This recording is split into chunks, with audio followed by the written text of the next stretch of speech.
Okay, so you've got your kit. Where do you start? Well, the best way to start is start from the bottom. Most of the kits we supply, the cork grips are actually bored out so that they fit the blank and they won't need any preparation. The reel seats will need some masking tape to build up around the blank to make sure that they're a really good fit. In fact, actually that's a bit loose, so I'm just going to build that those two shribes of masking tape up there. That should be better for that one. It's a good idea to get a good quality masking tape. This is a 3M product because you're going to be using masking tape an awful lot in rock building, so it's nice to have a good one. No, a bit more.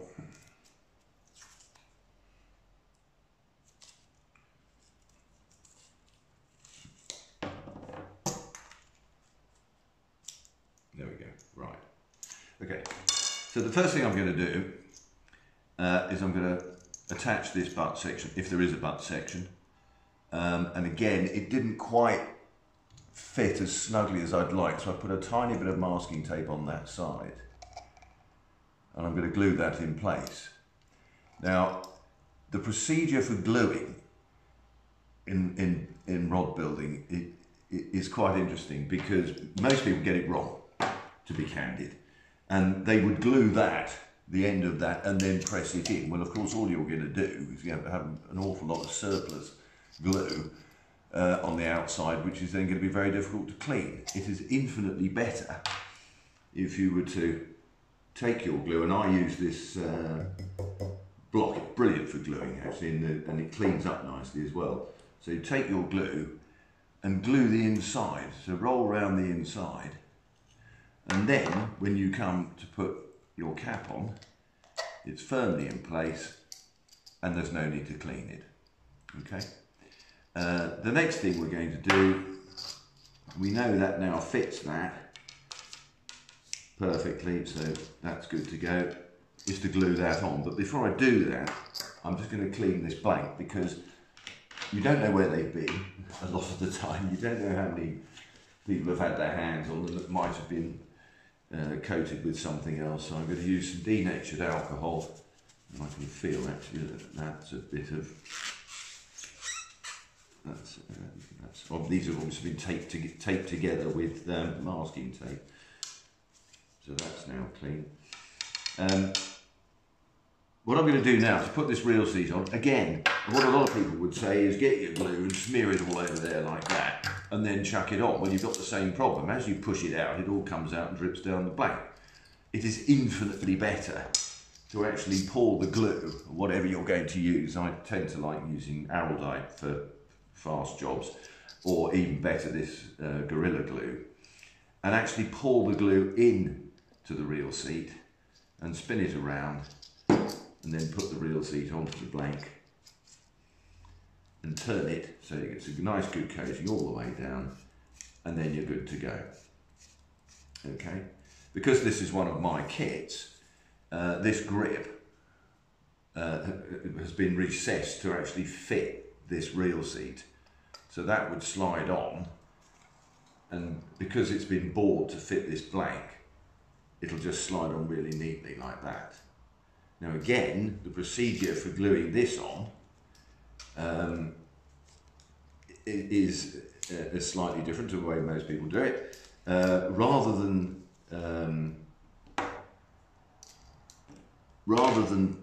cover the outside of this recessed hood, this hood that's going to be recessed into this grip, don't put the glue on that. Put it inside the bore of the grip. So take the glue, whatever you're using, and run it around the inside, because when you then push that reel seat in, you won't get a spray of glue coming out of the end. So that then mounts in there, being careful not to touch the blank, get any glue on the blank. If you do, clean it immediately. And then that will then just slide on spin it round again to get a good covering, and that's it. You're good to go. Okay. The next thing we're going to do is to put on this collar or winding check, and there are two ways of doing this.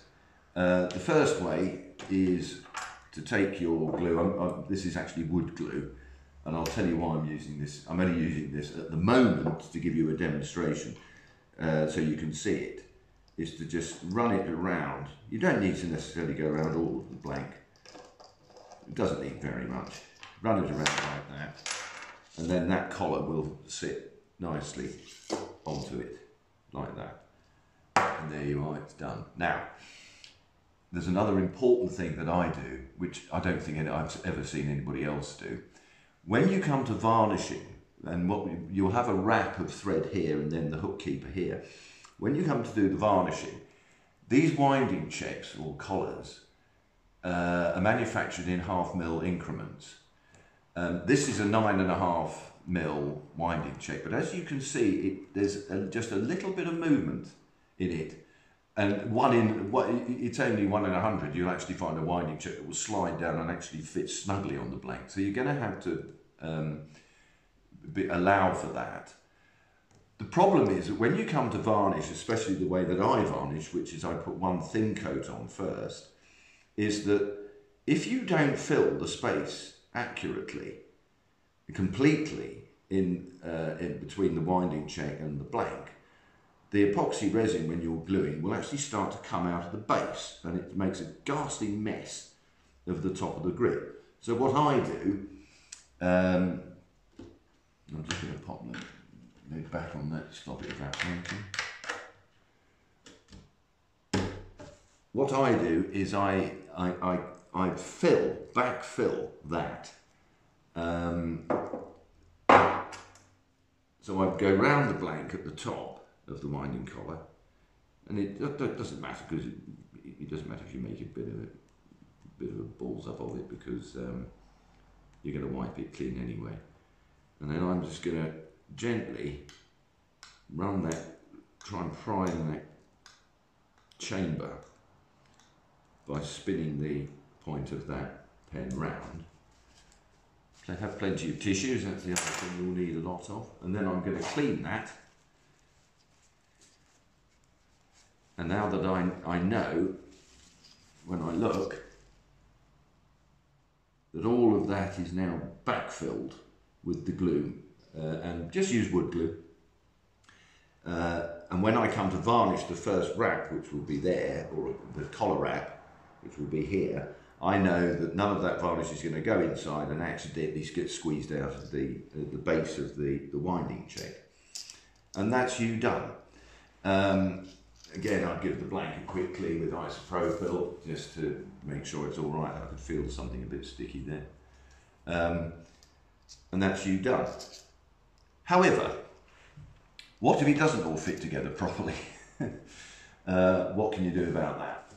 And as I said, our kits come ready prepared, so that the grips do, and the real seats don't fit. They invariably don't, but you will need a build up. But what if the grip doesn't fit? If it's too tight, and when you put it on, it only comes down to there, you'll need to ream it out. And the best thing to do is to actually make your own reamer from a piece of blank. Cut an inch of really good quality sandpaper, glue it, and then spiral it down the blank, and then you can use that to then ream out the cork grip so that it gets to the right shape. In this case, however, it's quite the reverse. There's actually, the grip is looser on the blank because the bore in the grip is too big for the blank. Similarly, the reel seat didn't fit properly on this piece, so I've built up shribes and masking tape so that reel seat now sits snugly onto that. But what am I going to do about this grip? Well, same sort of thing. What I'm going to do firstly is I'm going to fit it to where it wants to be. Then so that I can be accurate, I'm going to take a small piece of masking tape and I'm going to mark the end of the half-wells grip, slide it off, so I now know that that's where the grip finishes. And now I'm going to build up in the same way that I did with the reel seat. And I can do this quite accurately because if I come right onto that point, I know that that will be right at the end of the blank and actually will look pretty tasty. So I'm going to put my first stride there, then I'm just going to check to see whether that, no, it's too loose, so I'll put a bit more on.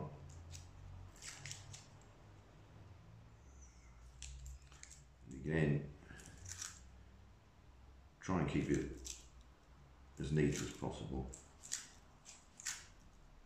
And it feels that's probably good to go. No, it's too much. Right, so I'm just going to take a bit off that. I can now get rid of that marker piece because I don't need it anymore, obviously. And take 1.5 turns of that. Which should be good. Yeah, it is. Right. So now, when I come down onto that blank, you can see that it's just right at that point. And then I would continue that process all the way down the blank, leaving gaps of 5 or 7 mil, something like that. So I can build up all of that all the way down so that that grip will fit really snugly onto that blank. Okay. The other thing to note is always wrap your masking tape in the same direction. And when you're fitting your grip, I don't know if you can see the ends of these, I've finished it's anti-clockwise wrap. So I'm going to turn the blank clockwise so that I'm not undoing it. And that's a real problem with reel seats. You can actually jam them on so tight by doing it, by turning them like this the wrong way around, that you can hardly get them off again. It's a real issue. But I'm comfortable with that. That looks good. And then it's just a question of me putting that collar on once again. And really, it's quite it's basic stuff. I tend to use if I'm in a hurry and I've got an order to complete at speed, I use 5-minute Araldite. The longer curing Araldite is better. Gorilla Glue is fantastic. This is a super product. You're probably aware of the other one, which is the expanding variety when it comes into contact with water. And I do use that occasionally, but you have to be very careful because you'll end up, if you put too much on, especially if you were to do a reel seat with it, it'll either blow the cap off or it'll come spurting out of the base of the butt, and then it's set solid and it's a devil's own job to get it off. But there we are, and you know, if you're lucky, you might end up with a blank like this, where this reel seat actually fits all the way down perfectly. And because the taper on this is a fiberglass blank, because the taper on this blank is quite fast, I've just put a little wrap of tape there just to stop that rocking. And again, I would now then backfill that reel seat and just slide it on and turn it and screw it on like that, so I know I've got a good coating all the way around.